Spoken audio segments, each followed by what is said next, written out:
Good morning. Great Sunday morning and happy 4th of July. Hope you are having an awesome summer, relaxing, getting a little work done, but uninterrupted work, enjoying your family and enjoying this time in this season. We still must be vigilant. We must be vaccinated. I am a testimony. I got COVID traveling. My husband did as well, but it was no big deal. Nothing more than a head cold because we had received our second booster. So if you've not gotten your second booster, I urge you, I beseech you to get that done.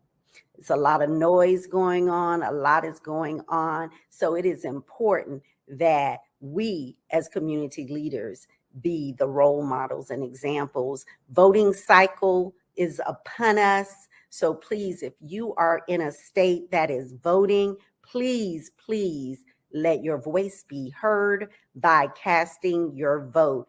And let's make sure we're eligible to vote by getting your name on the roll, making sure your name is on the roll by updating your signature. That's my little PSA announcement for today, but we are super excited to rebroadcast our favorite Sister Covenant episodes this month, and we have a powerful podcast coming up today and in 2 weeks, part 2. So please share with all your friends. And again, if you want to see your favorite Sister Covenant podcast, let us know and we will air or rebroadcast your favorite episode. Have a wonderful 4th of July. Be safe, be vigilant, and God bless.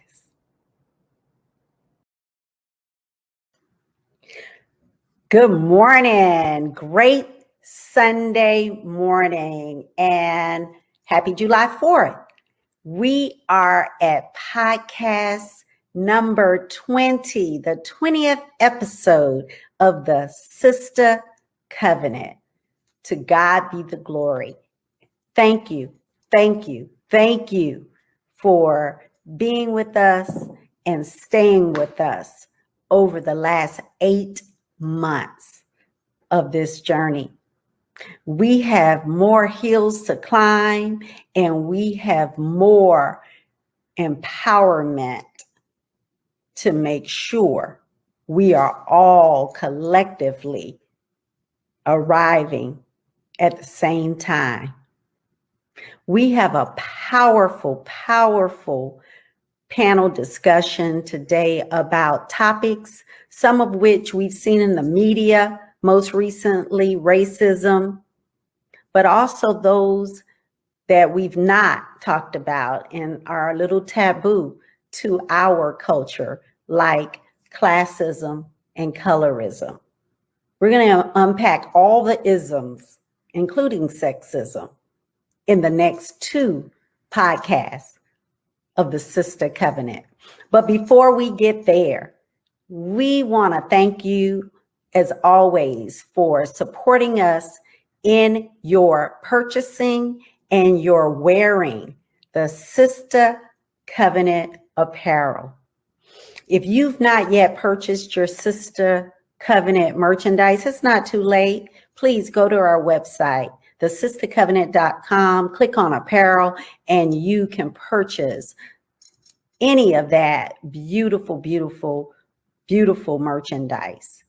As you know, if you spend over $100, your purchase will go towards UNCF Emergency Fund, which is still so needed by our college students of color all across the United States.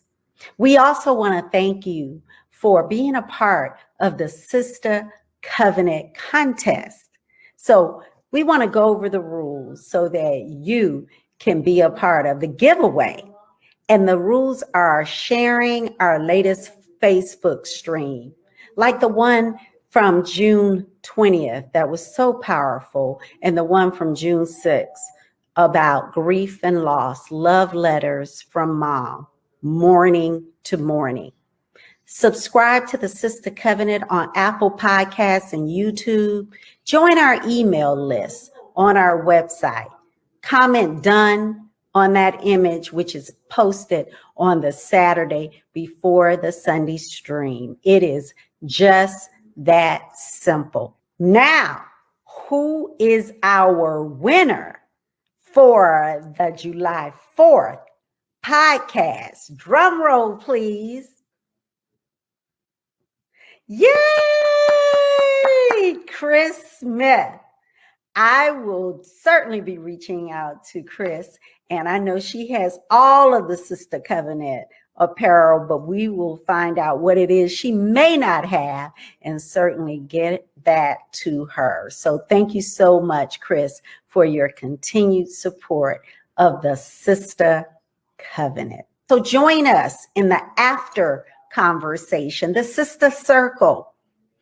Join us for powerful conversation by opening Facebook on your phone or your computer. Search the Sister Covenant, find the groups tab, click on the group title, the Sister Circle, and join the group. It's just that simple. We will have more incentives for you to be a part of the Sister Circle private group. So now, I have the pleasure of introducing some phenomenal women in academia, women that have the titles, have the degrees, but have the heart for this conversation around racism, sexism, classism, colorism, and eradicating all of the isms that keep us oppressed as people, as women of color. So I would like to introduce them to you. Dr. Kimberly Allen. Dr. Allen is a native of Jacksonville, Florida, and she has been in the trenches around this subject matter for years. She is the CEO of 90 Forward, where that is an organization that engages thousands of citizens around the critical conversations of race and patterned with equal justice initiatives across our communities. Dr. Jamila Holcomb. Dr. Holcomb is a licensed marriage and family therapist in Tallahassee and the owner of Holcomb Consulting and Counseling, LLC. She specializes in individual, family, and trauma counseling. And last but certainly not least is Dr. Antoinette Landor. Dr. Landor is the associate professor and the Millsap Professor of Diversity and Multicultural Studies in the Department of Human Development and Family Science at the University of Missouri. Welcome, welcome, ladies, to the Sister Covenant. Hello, ladies. Ladies, welcome to the Sister Covenant. How are you? Good. Thanks for having us. Yeah, pretty good.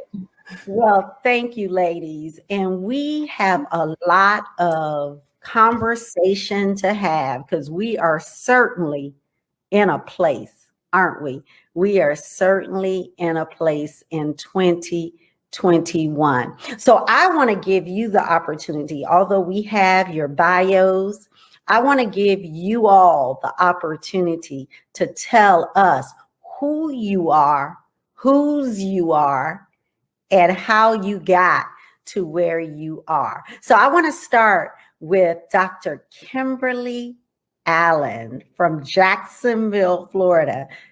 Dr. Allen, how did you get to where you are? Tell us who Kimberly Allen is. Well, thank you, Pat, for the invitation and for having me here today. As you said, I'm Kim Allen. I am a Jacksonville native. I went away for a number of years, and I went to school with these two fabulous ladies at different points in time to do our doctorate work, University of Georgia, Florida State University, and then came back home and contributed, dedicated myself to service in a number of ways. I started out in education and education reform, doing data and research for a local nonprofit called the Jacksonville Public Education Fund. And then I transitioned over to the Florida Blue Foundation, doing data work and analytics and corporate social responsibility data and analytics work. And all the while I have been volunteering with an organization called 90 Forward. We received funding recently to hire full-time staff, and I transitioned from the board chair to the CEO. And so I've been in that role now for just about 6 months as the CEO, but I've been involved with the organization since 2016.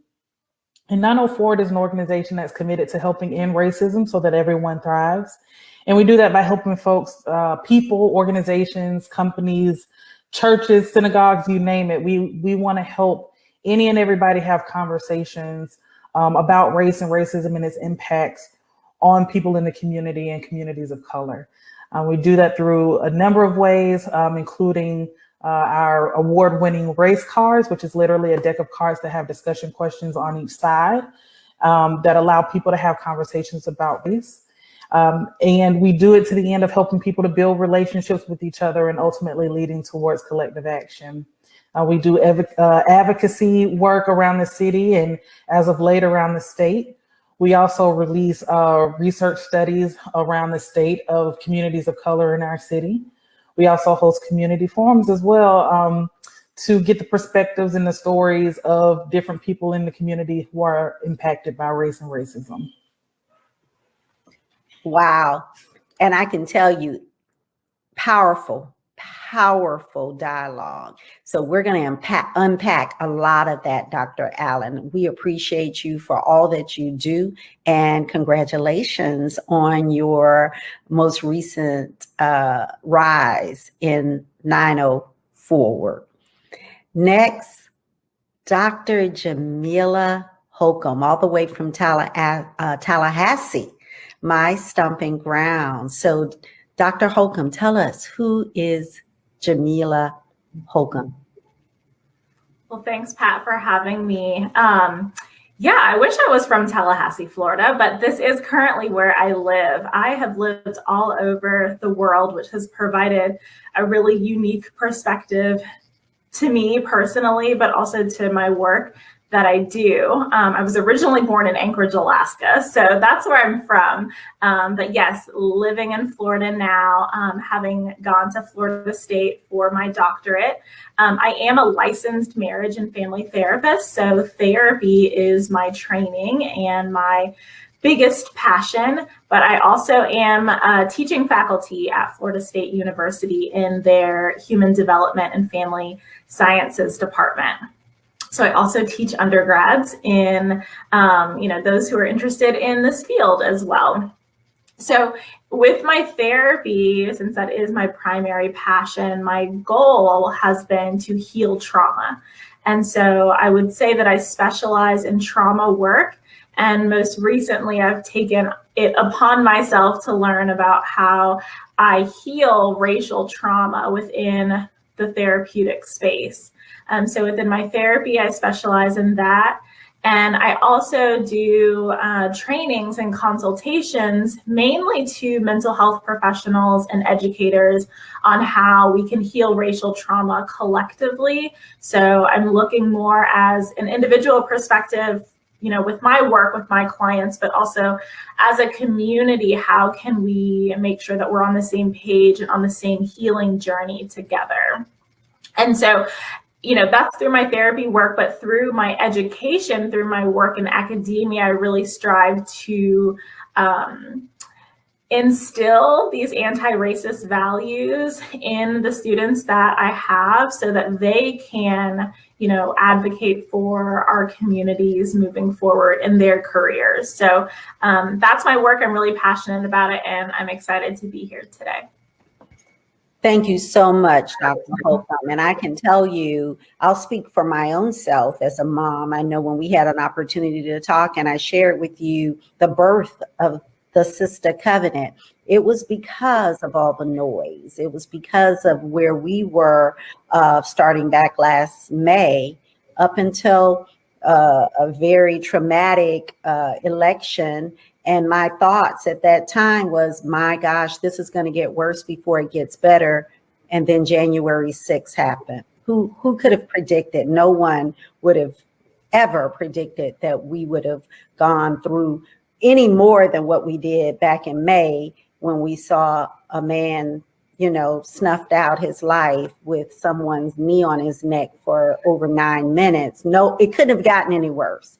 But then we lived through the last 6 months and it did get worse indeed. So we thank you for what it is you do. And I'm sure many of us could utilize your services, including this mother of 2 young men on college campuses, one of which is at Florida State now as we speak. So thank you for that. And we're going to come back and talk a lot about what it is you do and how we can advance and elevate that.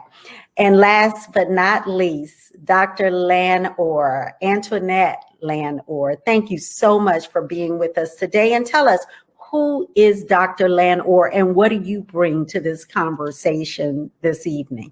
Yeah, so definitely thanks for inviting me. Hello to the audience out there. How are you all doing?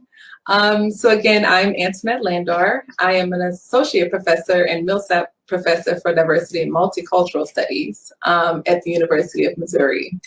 And so one of the things that I'm really excited about is being part of this conversation to talk about these intersections, and we'll definitely get into it a little later. So my work is really looking at these intersections.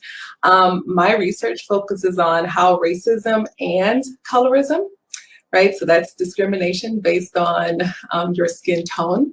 So I focus on how that impacts romantic relationships, how it impacts how families parent their children, and also how it impacts our health outcomes, things like self-esteem, depression, anxiety, and the like.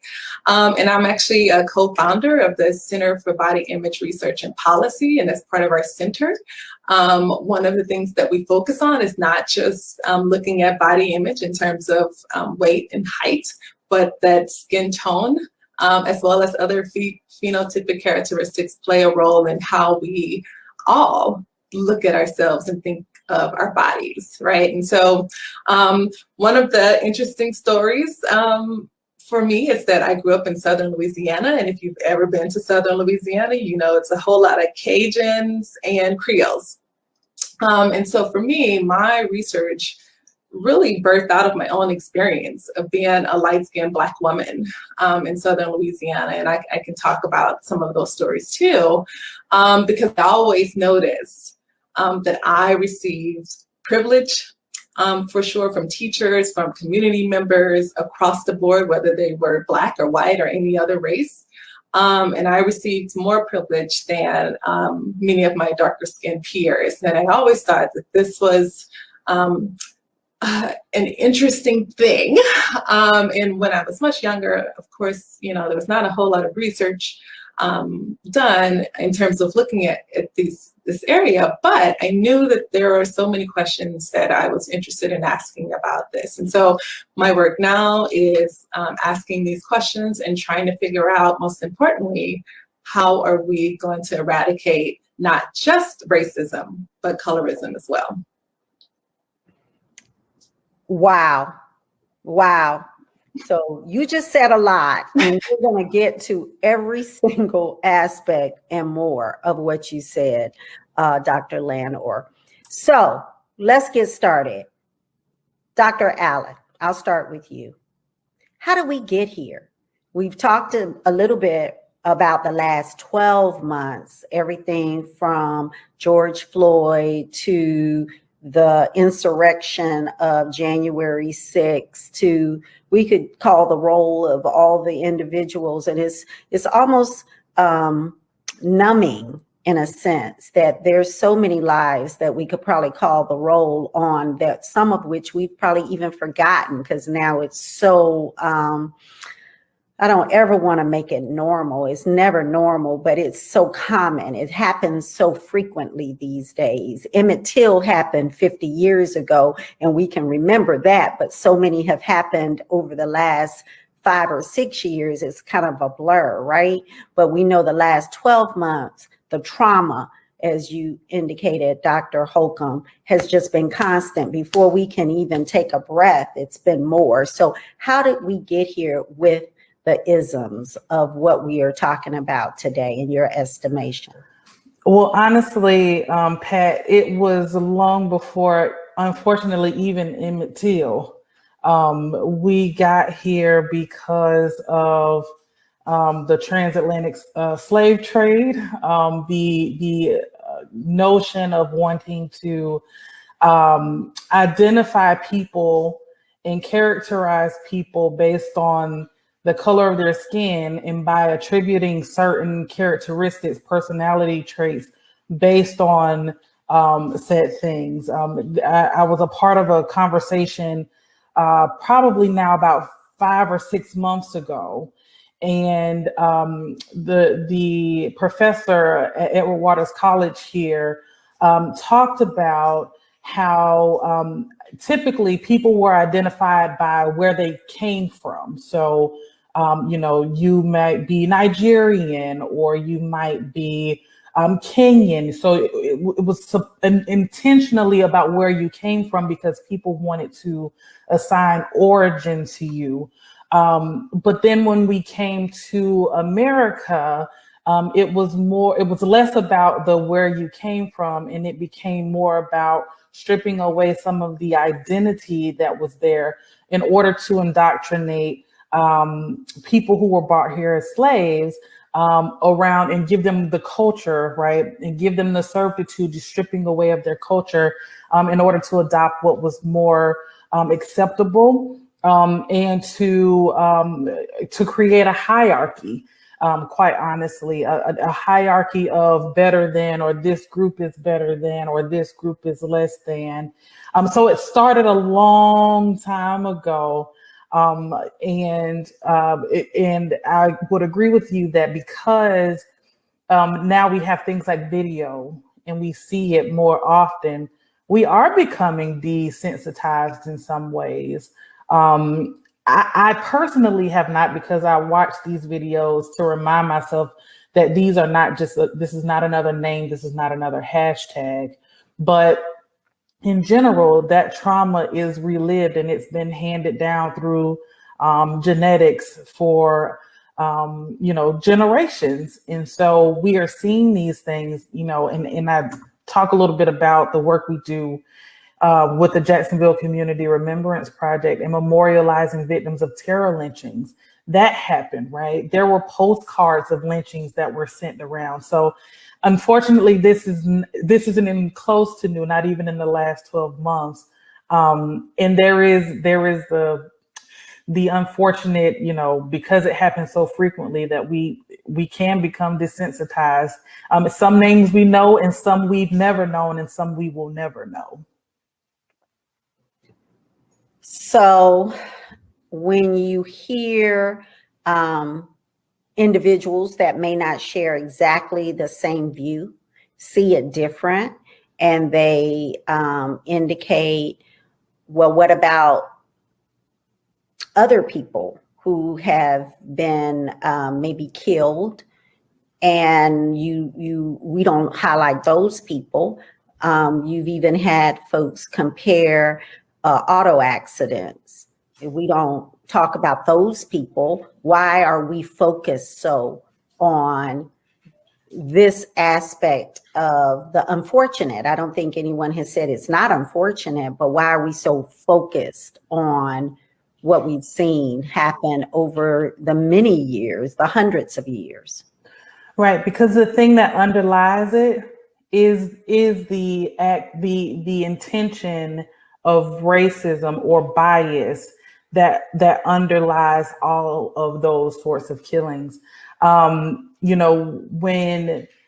most often when folks are reaching out, they say, well, what about Black on Black crime? And what I say is, when we talk about homicide in general, right, it tends to be about proximity and who you're close to. And we tend to be in relationship or confrontation with people who are closest to us. That can be family members, friends, or people who tend to look like us. And so Black on Black crime is white on white crime, is Hispanic on Hispanic crime.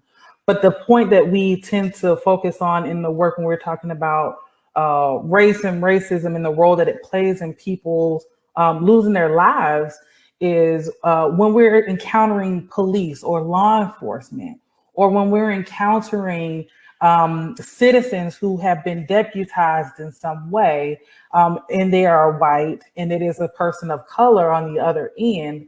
Those tend not to end well for the person who is being targeted.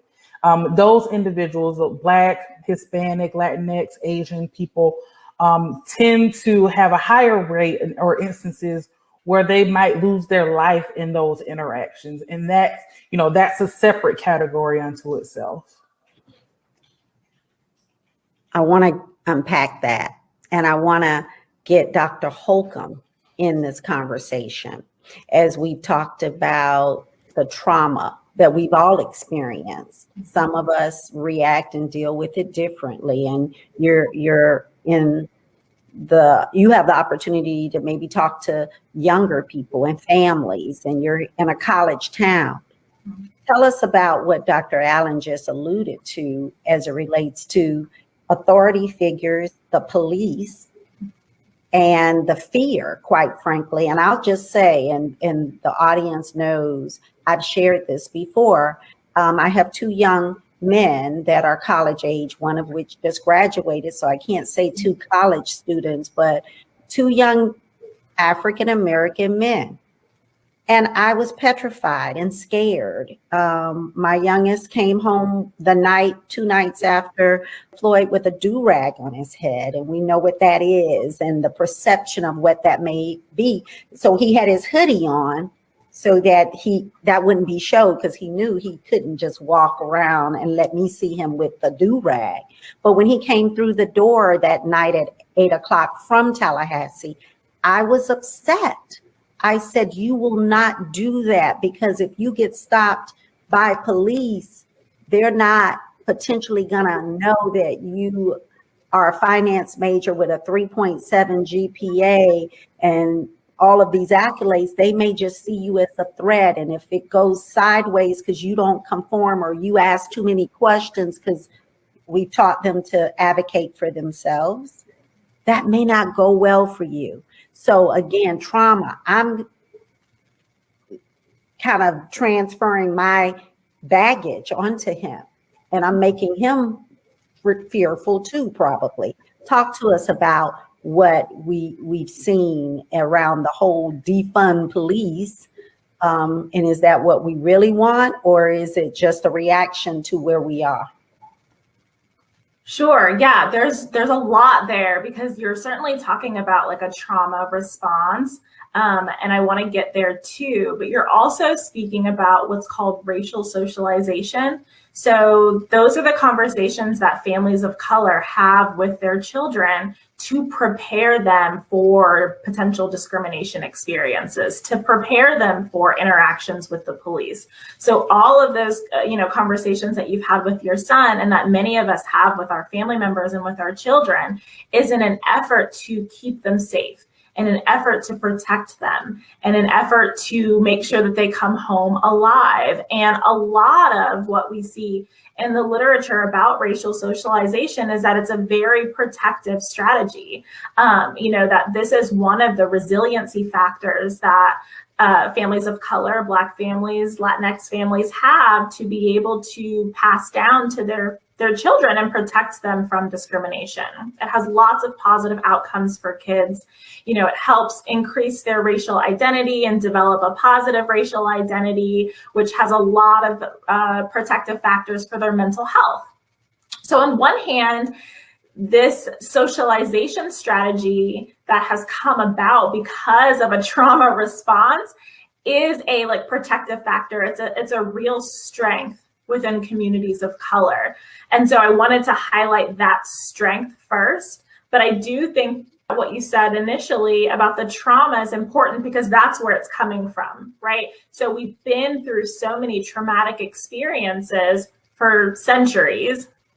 As Dr. Allen was talking about, this is nothing new. And so over time, we've had to learn how to cope. And so, you know, the stories of previous generations, our own experiences, the history and legacy of enslavement, your personal experiences with racism, witnessing all of the police brutality that goes viral now, as we've been talking about George Floyd, all of that gets stored in our bodies and gets stored in our memories as a traumatic experience. And so we cope with that in very different ways. In the short term, in terms of coping, a lot of us are probably going to experience more distressing type of symptoms. So we're going to be sad, we're going to be angry, we're going to have nightmares, we're going to not feel safe, we're going to feel anxious in our bodies. We're going to be hypervigilant around law enforcement, around police officers, or around any type of area or, you know, community that doesn't feel safe. Perhaps if you are in a community where you feel as if you are like the only, for instance, not the majority in a community. And so, you know, when we're experiencing trauma in the moment, it's going to be those more like distressing feelings, and we learn to cope with those. We can learn to cope with those. A lot of times, I think what we do is we just like turn off our computers or turn off the TV, or hopefully we have communities of support that we can go to and process these experiences with. But what we don't talk about as much is how the longevity of the trauma, like, you know, gets passed down through generations and generations. And so that trauma experience and those traumatic experiences pile up and they get stored in our bodies, and we pass them down to generations through our genetics, but also through our stories, right? And so through our fears, through our own just concerns for future generations. And so the trauma gets, you know, it just gets passed down intergenerationally, and it's very difficult for us to get rid of that until we can acknowledge the impacts of racism and really work towards like collective healing. I hope that makes sense. I know that I'm saying a lot here, but I wanted to highlight the resiliency factor, but I also want to acknowledge that it has come about because of this significant trauma that has been passed down historically and intergenerationally. And communities of color have just been so resilient in finding ways to continue to cope and continue to thrive.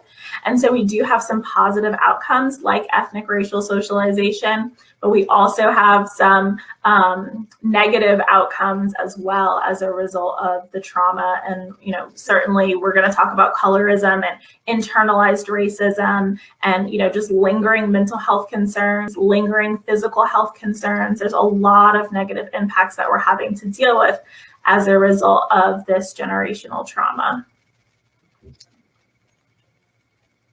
So, Dr. Landor,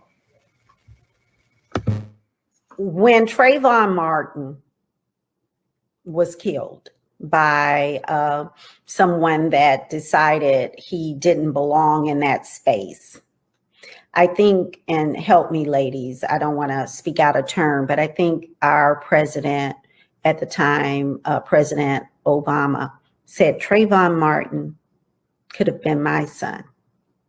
And I think what was surmised by that statement was he could have been me. his color. You know, he wasn't maybe what mainstream America had painted as this big, dark, ominous, kind of George Floyd-like character. Because when we've heard about George Floyd over the last 12 months, even during the trial, his size, his stance, his power came into conversation. He was the victim, but somehow it came into a conversation. But Trayvon Martin, not so much, but yet he had the same outcome. My question for you, Dr. Lanor, is colorism in the mainstream, but also in our own culture. How does that play a part to all of what we're talking about? Yeah, so and I'm glad we're talking about colorism in this conversation. I think a lot of the focus this past year has been really conversations around race, right? Race and racism.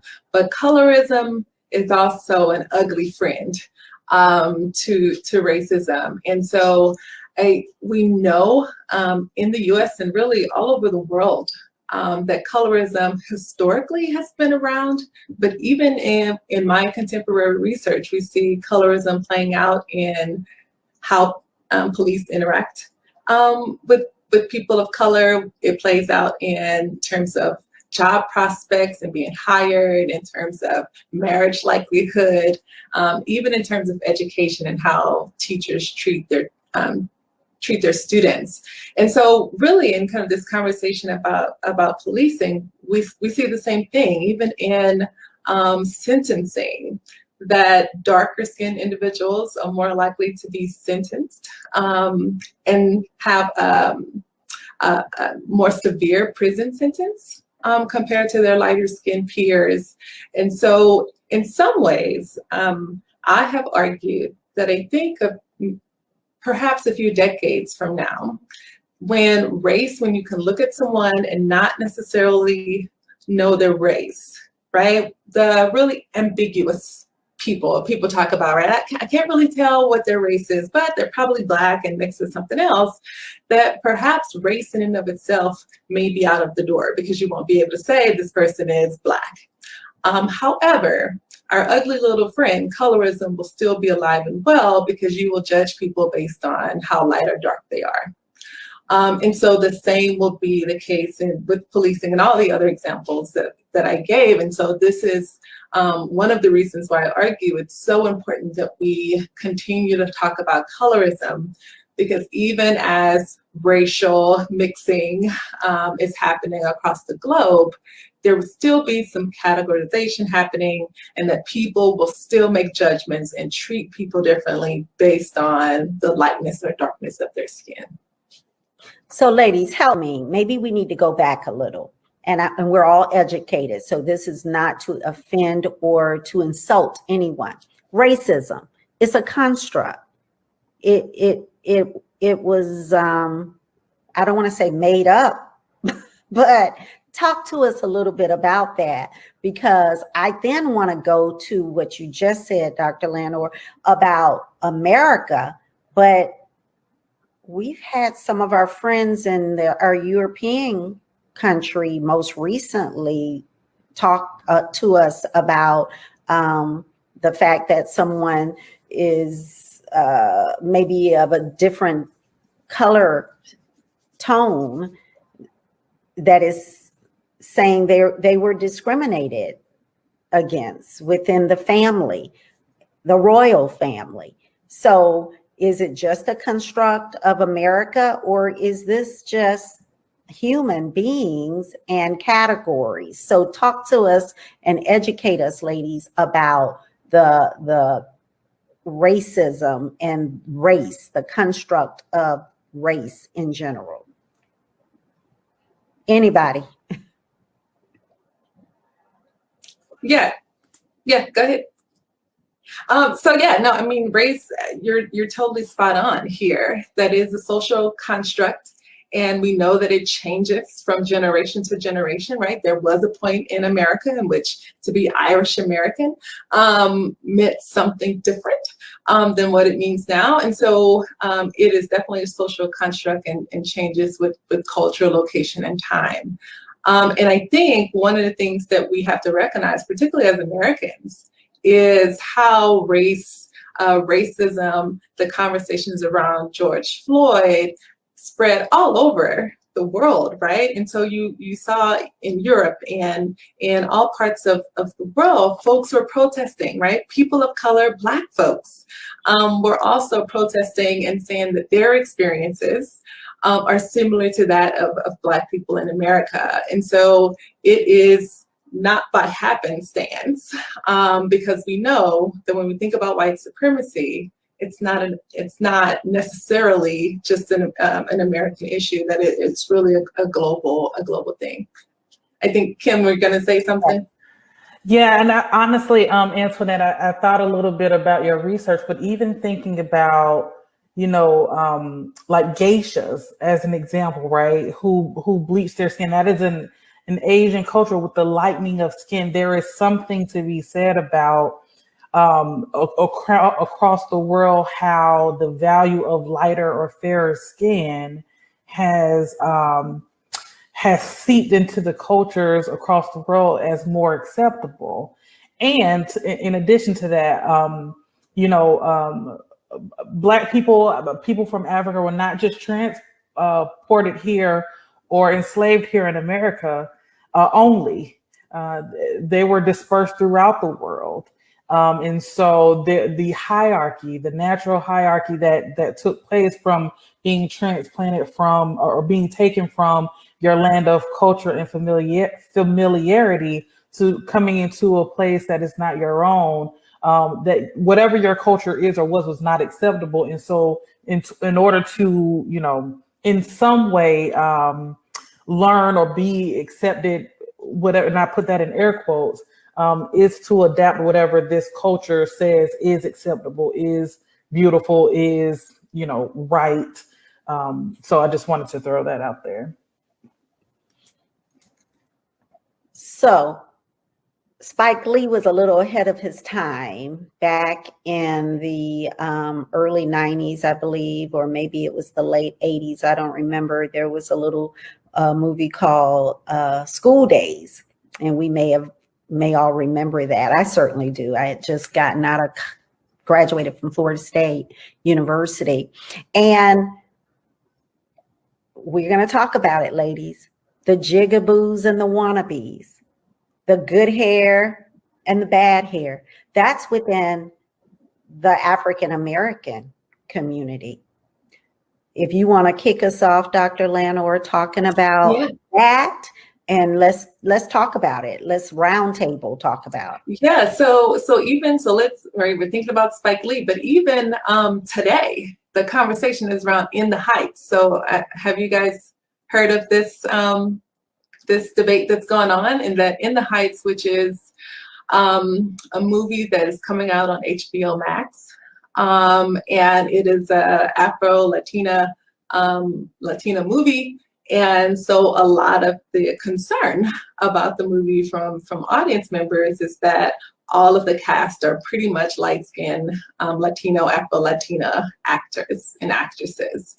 And people are questioning, well, where are the darker skinned folks in this story? And so I think, one of the things that I love to say is that when we talk about racism, colorism, we know racism is alive and well, right? Given kind of what has been going on, and people are more attuned to it.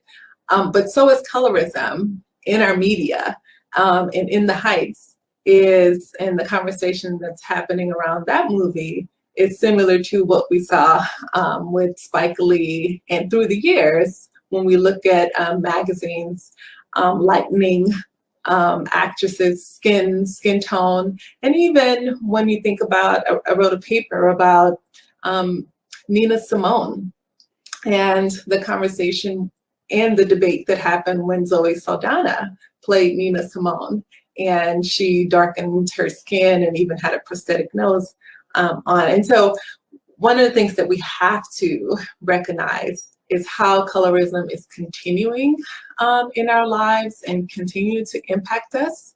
And so we see it within our communities of color, but also across the board, right? And so if you think of the movie that I'm talking about, In the Heights, how many people have, who were the editors behind the scenes, who even were the casting managers, who were hiring folks, and no one noticed, right? That we don't have enough dark-skinned folks, no one noticed, right? And so then the question is, even in woke culture now, that there's still some missing pieces, and we have to acknowledge that and really make changes, right? If we really want to make changes across the board, it's not just having an all Latino or an all Black cast, but it's also the diversity in your Blackness and diversity in your Latinx-ness. Dr. Holcomb? Absolutely. I think I was going to say, I think it's so important to talk about how, usually when we talk about racism, we talk about, the interpersonal effects of racism. And, we talk about the police brutality or discrimination experiences, but we don't talk about how we, as people of color, have internalized racism as well, and how just this value of whiteness, as we've all been talking about, and this idea of white supremacy, that the closer you are to whiteness, the more valued you are, how that has been internalized within communities of color. And so what happens inevitably over time, and unfortunately this is how successful racism is that it no longer has to be overt forms of oppression from an oppressor to somebody who's oppressed. It can then be internalized by oppressed groups and then perpetuated within communities. So you would think that the person who's initiated the aggression no longer has to be the aggressor anymore, because the victim starts, perpetrating themselves. And so it's this kind of unfortunate dynamic where we've seen over time, communities of color will internalize these values that, darker skin is not beautiful, big noses are not beautiful, big lips are not beautiful, unless they're on white skin, right? And so we've seen this play out time and time again, where it's like, well, if a Black woman has cornrows, that's not professional, but if Kim Kardashian does it, then it's beautiful, right? And so we really, really do need to take a look at how, once we've gotten to this point, as a community, how have we internalized the racism and at this point are perpetuating it within our own communities. And it's not to say any type of blame. That's just how racism is set up. Like, that was the whole goal. And so it's not a blame on oppressed communities. It is kind of what Dr. Landor was saying, is that even though we're in this era of wokeness, that we all have to wake up. We all have to be intentional about learning and unlearning all of the things that we have been perpetuating that are contributing to colorism, that are contributing to internalized racism, and at the end of the day, contributing to white supremacy. So it is a just continual self-evaluation process and community evaluation, and just an unlearning process for all of us, because it just doesn't make logical sense that all of these people would create this movie In the Heights, right? All these people would have a role in this movie and nobody would say, we have no diversity, real diversity in this movie of skin tone, right? But it does make sense when we think about how ingrained racism is and how ingrained white supremacy is, that we wouldn't even think about it unless somebody points it out. And there's so many countless examples of this. And so it is just a constant learning and unlearning process. Thank you so much, Dr. Holcomb. Dr. Allen, so race cards, 9-0 forward, the work that you're doing and you've been doing, how do we have the necessary conversations, not just pointing fingers at them, whoever them are, them can be anybody, but us? How do we own it? we are about empowering women, especially women of color. So not just Black women, not just Latina women, not just Asian American women, but women of color. How do we have the necessary conversations about what we're talking about right here to move this needle? Because we've been talking about it for a minute. This isn't new, as Dr. Landor said. It happened before the 90s. And now everything's kind of chic, and it's kind of cool to be Black, right? It's cool to have that card, but do we really feel valued and beautiful internally? And how are we having that conversation, not just with the broader audience, but with ourselves? I think exactly what you said is right. We have to have the conversation with ourselves. And I think we're having it on a level, right? Like I think as Black women or as women of color, we are talking within group about the Black white dynamic or the Hispanic Latinx white dynamic, right?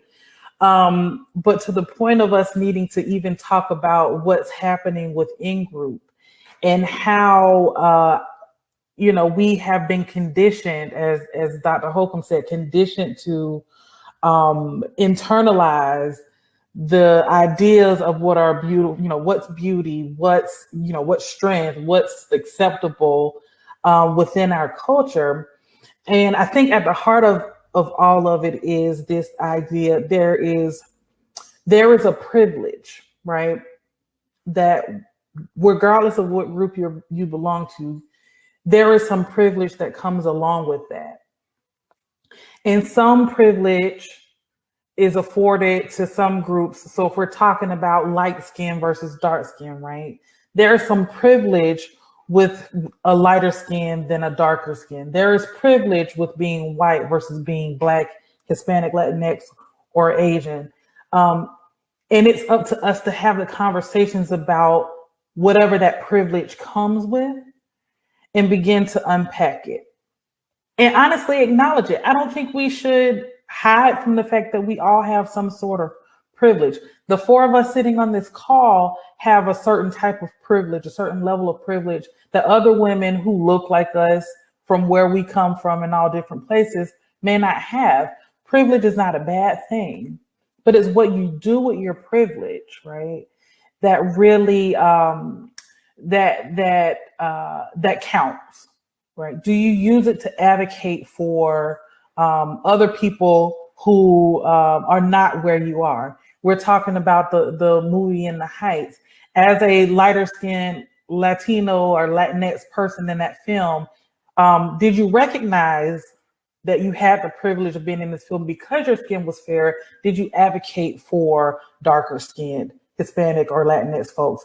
And we don't know that, right? Somebody may have raised it and they might have just been like, oh no, we're gonna go with it, right? But that's why representation is so important. That's why privilege is important, because sometimes the person with the privilege is the one who folks will listen to. If I come in and say, hey, you know what? I didn't really get a fair shake at X, Y, or Z.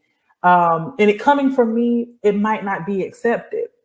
But perhaps there is an Antoinette there, or perhaps there is a Pat there, or perhaps there is a Jamila there who can say, hey, you know what? She really didn't get a fair shake. And so I'm going to use my privilege in this space to highlight that someone else will listen to. And I think that's the conversation that we should have, is how can we each lean into the privilege we have, and not to strip it away. I don't think anybody wants to strip it away, but how do we use the privilege we have coupled with the power that we have, right? And how do we combine that power to make lasting impact? But that has to come with some real honest and transparent conversations about where the privilege lies, who has it that knows they have it and they're not using it the way that it should be used, who has it and they don't recognize that they have it and just need to be taught how to use it, and who just is, has it and they don't care and they'll never use it, right? Because there are those folks too. But for the folks who are willing to come to the table and have the conversation, it's up to us to talk about it. Wow. Amazing. Amazing woman doing amazing work. And together, we're going to make the difference. We're stronger together. I am so very excited today to speak with a new friend that I have made, Dr. Mai Keasley. Dr. Kingsley, and I affectionately call her Dr. Mai, is the founder of the Duval Democratic Asian Pacific Caucus, and she is an educator for the last 30 years with Duval County Public Schools. Good morning, Dr. Mai. Good morning, Pat. How are you? Thank you for being my new friend. Thank you for coming and gracing us here at the Sister Covenant. We are so excited to sit down and talk and just kind of, have conversation about where we are. Over the last year, 15 months, we've seen a lot and heard a lot in the media.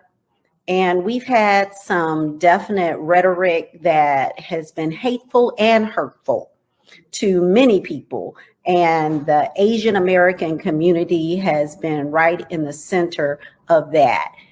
How did we get here, Dr. Mai? Has it just been because of the COVID-19 pandemic? Is that where we got started with all of this? How do we get where we are today?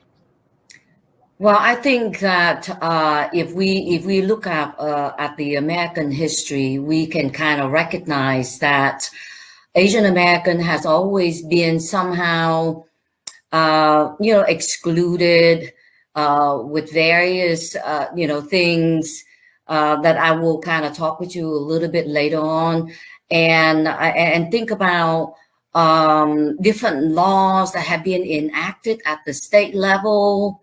At the federal level to somehow set it apart from each other. And sometimes even, our history had taught us that we are very good about pitting one Asian group against another. So I think, over time, it's, the history of racism against Asian Americans is there. But that so very, very blatantly display of racism and hate towards Asian Americans is when the pandemic started, as you alluded, at the introduction that you just made, and so think about in the last 15 months at the national level, starting with our president, with the national leader of this free world, this great democracy that somehow gone around and call the pandemic as China virus, the Chinese flu, the Kung Fu flu, all of those rhetorics that is so hurtful.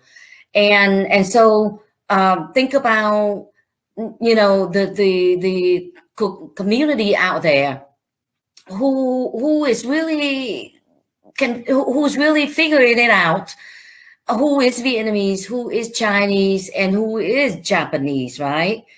So when we are walking on the street with the rhetoric coming down at the Asian American, who is to know which group is Chinese and which group is Filipino?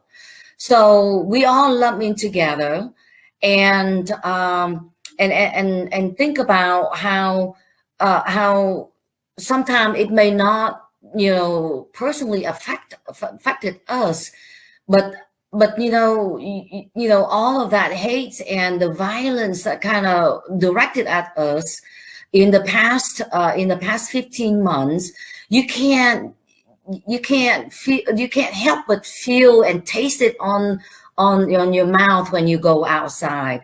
And so all of that, think about how my family members, we talked about how when they went to work at the nail salon, they they were fearful of asking people to put their mask on when they were allowed to work, and that was months after we were locked down. And they were fearful because they did not know what to do, because sometimes you see members of our society, they know they're supposed to wear a mask, but they didn't. So my family members and my community members are afraid to even ask them, because they were afraid of being blamed for or yelled at for being too outspoken against them. Who are you to tell us to put the mask on? And then who are you to dare to say these kind or correct us in our manner? This is our freedom, right? And so that kind of aggressiveness against our Asian American, and sometimes my family members even suggested that. They said, oh, wait a minute, we are not Chinese, so don't hate us, right?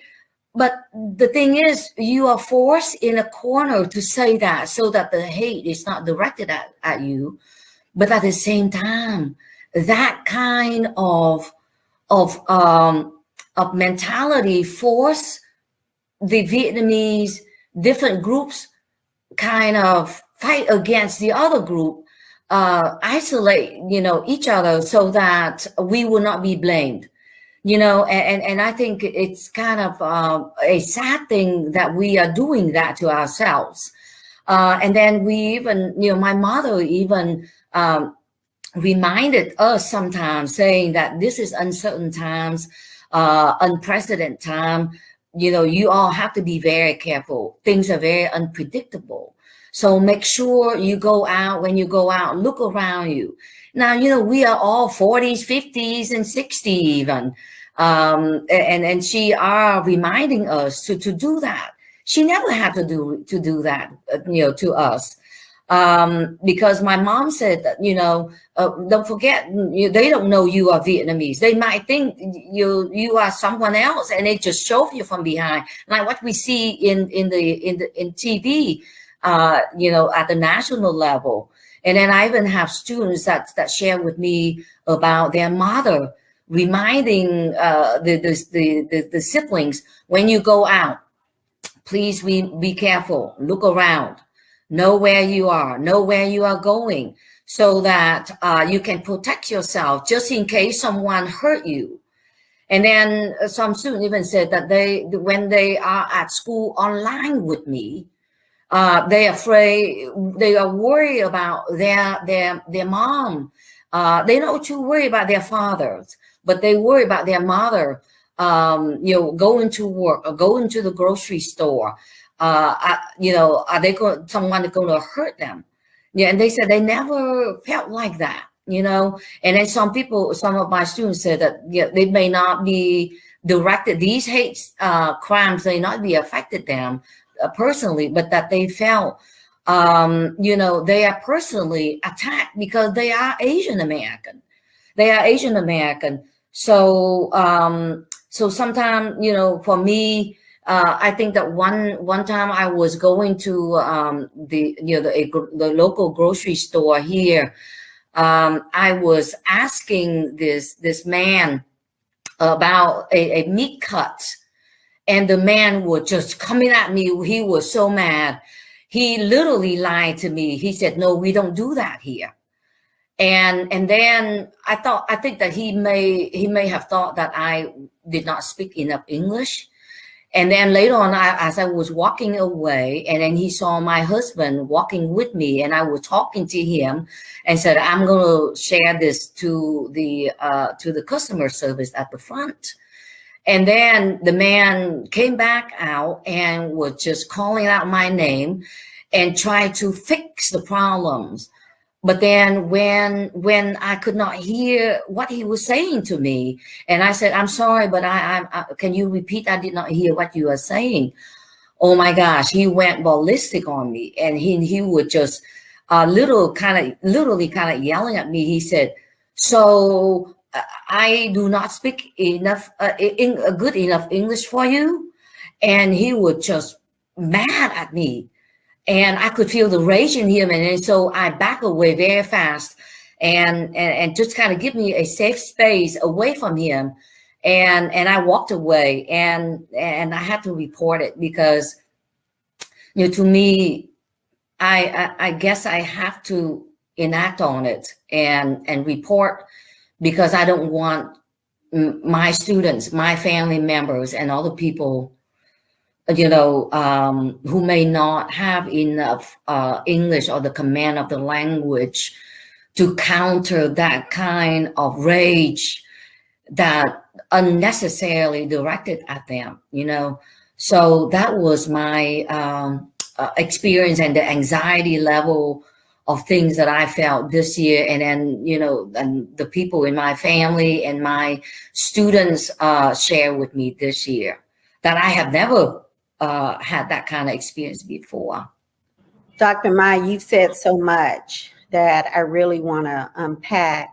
But one of the things that struck me most, and my audience knows this, is the feeling.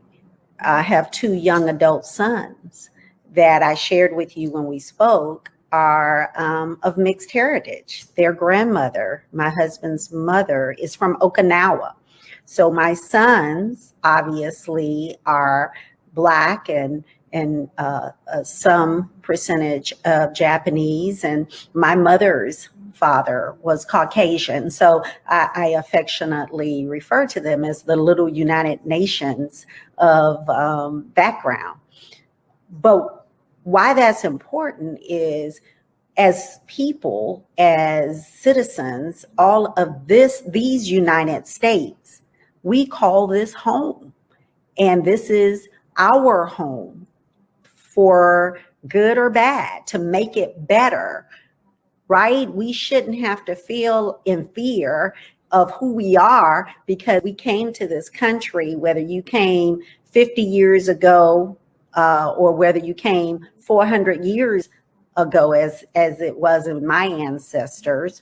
But still, my sons, during the George Floyd situation, I was fearful that they would be traveling back and forth from college towns to home, and I was fearful for them. And that's what I heard you say. Your mother, at your age, probably a little older than my college age sons, right?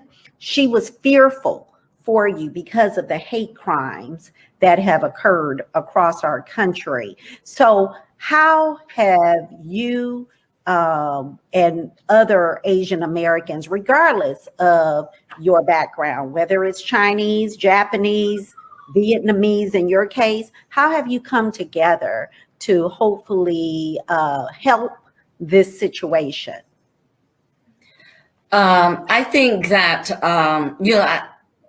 at the start, it's always the conversations at the table, the dinner table, where we intimately share our anxiety, our feelings of somehow being scapegoated, or sometimes maybe just trying to understand, unpacking of what's going on around us, as we are still busy, me teaching, in being the front line, in person and online at the same time, and my family members who are working in nail industry and some other in the health industries, and so when we talking about all these things that happening around us at our dinner table or in our living room, we share our concerns,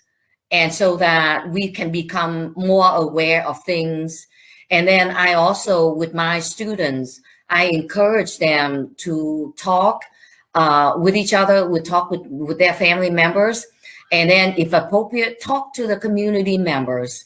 And I think that talking, and sharing with friends at the community level so that the community members understand the challenges that we are individually experiencing.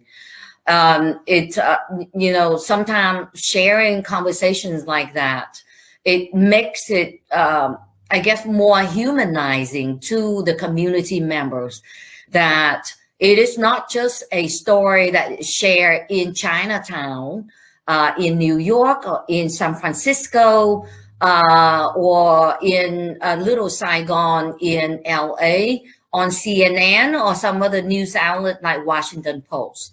It is make it here. So what happened is that we make these kind of conversations very current. And I was able to also get with my Asian American organizations here in town, and then got involved with the Asian against Asian hate. It's a rally. It was a rally that was in months planning for that. That happened in April. And then we also had a follow-up on the rally with the town hall meeting at UNF. And also be open-minded to share what you are going through with different organizations. For example, I was asked to talk on the Duval Democratic Party podcast here in town. And so that was broadcasted and share with our viewers, and so that the community members know what to do to help us, and what can we do to also in turn to collaborate, to find solutions with our with our community members and our collaborators. And that's how one story led to the other, that led me to talk with the 904 ward locally with Dr. Kimberly Allen, and then eventually to you, the sister covenant, to the podcast that you are doing today, because sometimes being silent is not enough. And then, when we are on this podcast like this, or some other organization, 904 word, I try to be cognizant about not just me talking, but sharing the stories of other people. But sometimes talking about somebody is not enough. Inviting, my Indian friends, inviting my Chinese friends, inviting my Filipino friends, inviting my Korean friends, all different organizations, because, Asian Americans is a very complex community. It's a very, very diverse diaspora in our city. So to me, we have to do it like that, because, and I know for my involvement with the community members here in Jacksonville since 1988, I realized that, we have to be friended with our African American, with our Black community friends, that they have been the forefront of activism for the politics of our voice, knowing how to use it, and not for your own voice, but for the voice of other people, for the minoritized groups of people. And not only that, for age groups, for gender groups, and for other able groups, right? And so I think that it's so important. It is so important that we have to work together. Because I think that if we look through our history, our American history, Asian American